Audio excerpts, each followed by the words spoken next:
Orang yang ingin mencari ketenangan jiwa, dia pergi ke danau, dia pergi ke pantai, dia pergi ke bukit, tapi apa yang dia dapat? Maksiat, dosa, karena tempat-tempat wisata dipenuhi dengan perbuatan maksiat. Tapi apa yang terjadi di tempat kita? Sebelum sampai di sebelah kanan, saya lihat hotel yang tinggi, tertulis hotel syariah.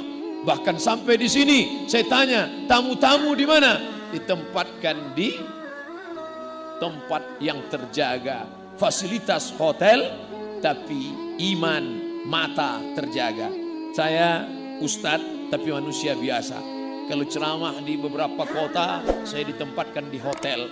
Hotelnya tinggi, saya kadang di lantai 9, lantai 8, sengaja dibuat tinggi-tinggi supaya yang mau foto sesak napas naik ke atas. Begitu masuk di lift, mau turun ke bawah, kita serba salah. Sudah pakai peci, pakai sorban, pakai koko, pakai kain sarung. Di dalam lift ada orang besar pakai baju kekecilan, orang kecil pakai baju kebesaran. Kadang roknya panjang, tapi resleting belum dipasang. Kadang setingginya 160 cm, kain yang dipakai 100 cm. Dipakai ke bawah terbuka ke atas, dipakai atas tertutup ke bawah. Duh, Ustadz ngelihatnya dikit. Tapi ketika mereka datang berwisata kemari, itu semua terjaga, matanya terjaga. Yang datang ke Iskarima menenangkan jiwa. Dari mulai Syekh Muwaffaq, mursyid tariqat Syaziliyah, sampai birokrat duta besar Saudi Arabia datang kemari. Untuk apa? Melihat suasana perbukitan, sawah, air mengalir, mendengar kicau burung, menyaksikan suasana yang indah. Tapi di samping itu jiwa mereka, spiritual mereka, jiwa darah daging mereka tenang. Kenapa? Ala bizikrillah, ketahuilah dengan banyak mengingat Allah tatma'innul qulub, hati menjadi tenang. Ternyata ketenangan bukan didapat karena makanan, karena ketenangan bukan di perut, ketenangan bukan didapat lewat minuman, karena ketenangan bukan di tenggorokan leher, tapi ketenangan berada di dalam hati. Di mana letak tenang? Ayatnya dibacakan ananda kita tadi. Huwallazi anzala sakinata. Dia yang menurunkan ketenangan. Kemana? Fi qulubil mu'minin. Di dalam hati orang beriman. Kota metropolitan, semakin besar kota, semakin hebat fasilitas, semakin banyak rumah-rumah yang menawarkan ketenangan palsu. Apa namanya? Sinema 21. Apa namanya? Karaoke. Sibuk. Masuk kantor ditekan atasan. Pulang kantor kena tilang. Sampai di rumah ditekan orang rumah. Akhirnya stres, depresi, mencari ketenangan di luar rumah. Pergi ke karaoke, nyanyikan lagu pop, tidak tenang. Masuk lagu dangdut, makin gak tenang. Lagu rock, R&B, K-pop, makin tak tenang. Akhirnya makan pil anjing gila, baru agak tenang. Masuk sabu-sabu, makin tenang. Sakau, mati, hilang. Di mana sebenarnya ketenangan itu? Ketenangan itu jawabannya, datanglah ke komplek Iskarima. Allahu Akbar. Maka ke depan akan menjadi alternatif wisata bersih, wisata steril, wisata religius. Apa yang ingin dicari? Ingin melihat pemandangan sawah yang menguning, silakan datang. Ingin melihat gemerici air terjun, silakan datang. Ingin mendengar kicau burung, silakan datang. Memangnya di kota tidak ada burung? Banyak, tapi burung-burung tersiksa di dalam sarang. Berkicau juga dia, tapi orang yang ahli burung tahu lain kicau burung di kota dengan kicau burung yang bebas kemana terbang sejauh mata memandang. Hari petang dia kembali pulang, dia tahu di mana letak sarang. Tapi di tempat lain diletakkan di sangkar emas.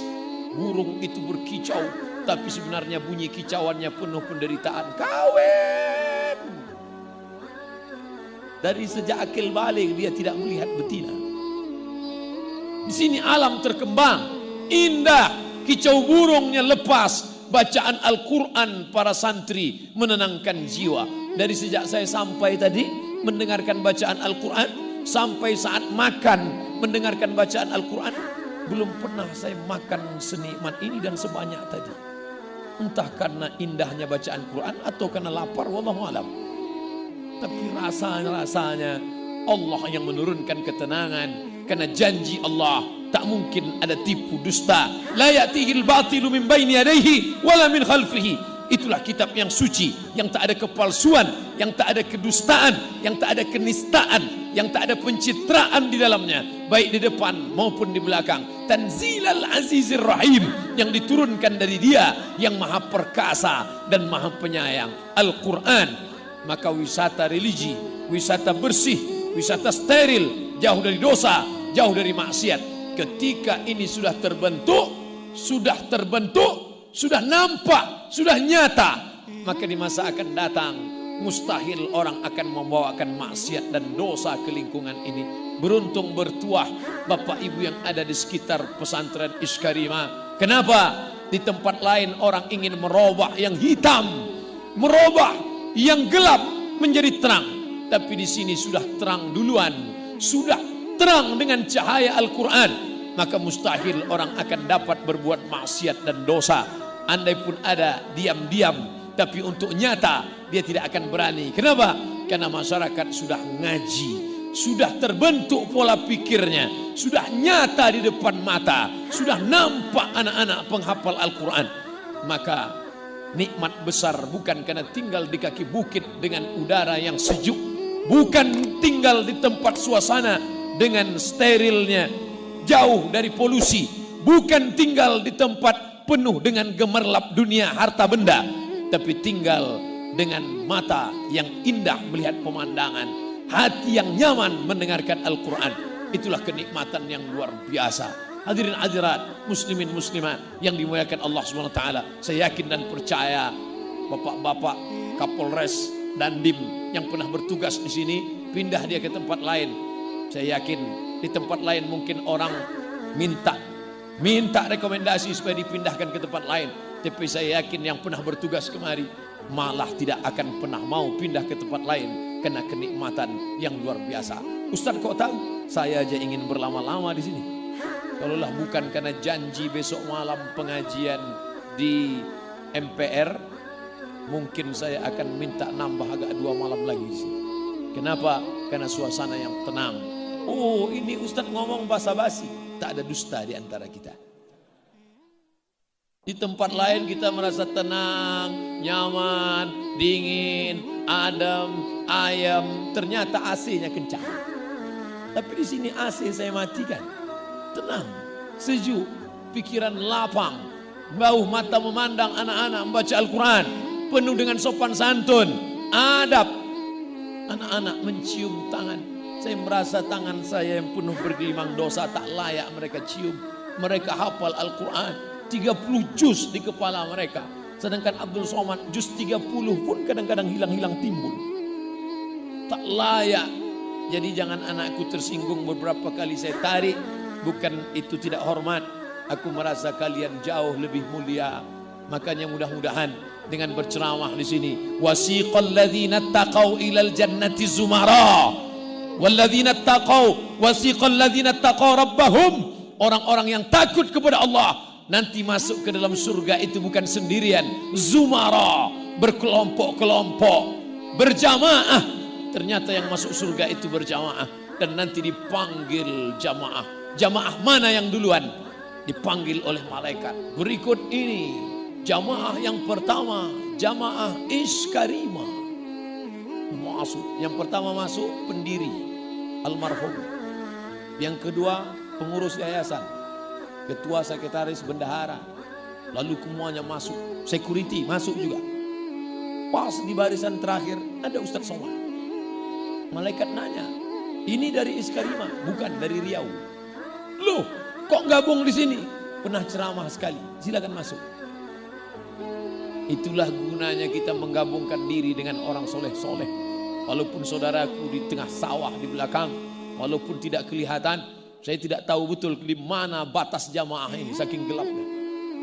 Tapi insya Allah semua yang ikut di sini mendapatkan syafaat dari para penghafal Al-Quran ini insya Allah. Tapi jangan gara-gara ini besok nggak sholat subuh lagi. Dibangunkan sama istri sama ibunya, mas sholat subuh. Insya Allah sudah dapat syafaat dari para pelajar Iskarimah. Belum. Karena syafaat orang beriman dalam hadis yang panjang tentang syafaat lebih 1 lembar dalam kitab Al-Lu'lu' wal Marjan fi martafaqa alaihi Syaikhan, Sahih Bukhari, Sahih Muslim, digabungkan jadi 2 oleh Syekh Muhammad Fuad Abdul Baqi. Syafaat Nabi Muhammad sudah, syafaat Al-Quran sudah, syafaat malaikat sudah, syafaat Allah sudah. Ternyata ada syafaat orang yang beriman. Para penghafal Quran ini ketika diperintahkan Allah masuk ke dalam surga, hai para penghafal Quran yang soleh-soleh, masuk kalian ke dalam surga. Saat itu mereka memandang ke kanan, memandang ke kiri, mereka melihat kemana sahabatku dulu yang sama-sama sholat berjamaah dengan aku, yang sama-sama belajar dengan aku, kenapa mereka tidak bersama aku? Ternyata mereka penghuni surga itu tidak egois, mereka tidak mau masuk sendirian, mereka ingin berjamaah. Mana mereka? Kata malaikat, mereka ada dalam neraka. Allah memerintahkan mereka, cari mereka. Kalau kau dapati dalam hati mereka ada iman, walaupun sebesar biji sawi, tarik mereka, masukkan ke dalam surga Allah Subhanahu wa ta'ala. Makanya ada jamaah, apa kata jamaah? Ustaz Somad, pandang wajah kami dekat-dekat, tatap wajah kami Ustaz. Nanti ketika engkau masuk surga, tidak melihat kami ada di surga, ternyata kami dalam neraka. Cari kami dalam neraka Ustaz. Lalu saya katakan kepada dia, ente pede sekali masuk neraka.